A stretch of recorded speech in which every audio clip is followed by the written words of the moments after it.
Alors le Chumash.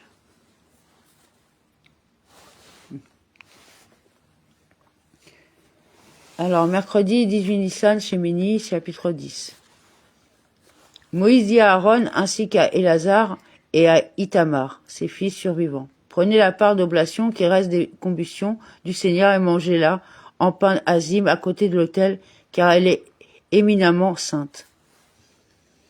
Les restants de la mort, d'où nous apprenons qu'ils avaient eux aussi été condamnés à mort à cause de la faute du veau d'or. Yoma 87a, c'est ce qui est écrit, et quant à Aaron, Hachem s'est grandement irrité pour le détruire l'Écham Mido. Devarim 9.20. Or, la destruction, Hashmada, signifie la mort des enfants comme il est écrit. J'ai détruit Vahashmid, son fruit en haut. Amos 2.9. Cependant, la prière de Moshe a fait annuler la moitié du décret. Comme il est écrit, j'ai prié aussi en faveur d'Aaron en ce moment-là. Devarim Ibn. Prenez l'oblation Minra, bien que vous soyez en état de onen et que les offrandes soient interdites à celui qui est dans cette situation. L'oblation, c'est la minra du 8e jour et la minra de Nashon, Bamidbar 7.13. Et mangez-la en matzot. Que signifient ces mots? Étant donné que c'était une minra collective et une minra de circonstance, qui n'aura pas de semblable à l'avenir, il fallait y préciser les règles des autres ménarotes. Vous la mangerez donc en lieu saint, c'est ton droit et celui de tes fils, sur les combustions du Seigneur, car ainsi en ai-je reçu l'ordre. Et le statut de tes fils. Les filles n'ont pas de droit dans les offrandes, car il m'a été ainsi ordonné qu'ils en mangent tout en étant onen. Zevarim 101a. Quant à la poitrine qui a été balancée et à la cuisse qui a été prélevée, vous les mangerez en lieu pur, toi ainsi que tes fils et tes filles, car elles ont été assignées comme revenues à toi et à tes enfants sur les sacrifices rémunératoire des enfants d'Israël. Et la poitrine du balancement, Tenoufa, des Shélamim de la communauté. Vous les mangerez dans un endroit saint.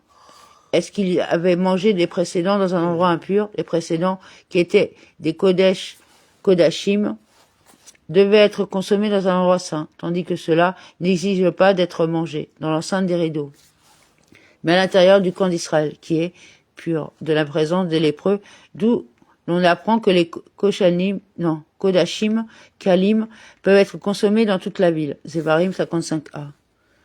Toi et tes fils et tes filles, toi et tes fils, pour ce qui est du partage. Mais pour les filles, si cependant vous leur faites des cadeaux, elles ont le droit de consommer de la poitrine et de la cuisse. À moins que les filles puissent, elles aussi, participer au partage, d'où la précision, comme ton statut et le statut de tes fils. Un statut pour les fils et non pour les filles. Torah Kohanim. Cette cuisse à prélever et cette poitrine à balancer, ils doivent les joindre aux graisses destinées au feu pour qu'on opère le balancement devant le Seigneur, alors elles t'appartiendront, et de même à tes enfants comme portion invariable, ainsi que la statue et l'Éternel. La cuisse du prélèvement, Terouma, et la poitrine du balancement, Tenoufa. Cette expression correspond à qu'on aura balancé et qu'on aura prélevé. Schéma 29-27. La Tenoufa consiste à porter d'avant en arrière. La Terouma à porter vers le haut et vers le bas. Ménarot 62a. Et pourquoi le texte fait-il une distinction et applique-t-il la Terouma à la cuisse et la Tenoufa à la poitrine? Nous ne le savons pas, car elle exige l'une et l'autre une Terouma et une Tenoufa. Sur des sacrifices par le feu, Iché, des suies. D'où l'on apprend que les suies se trouvent en dessous au moment du prélèvement. Et j'ai déjà expliqué dans la Sidra Tzav comment concilier les 3 versets relatifs à ces positions. Voir Rashi sous Supra 7.30.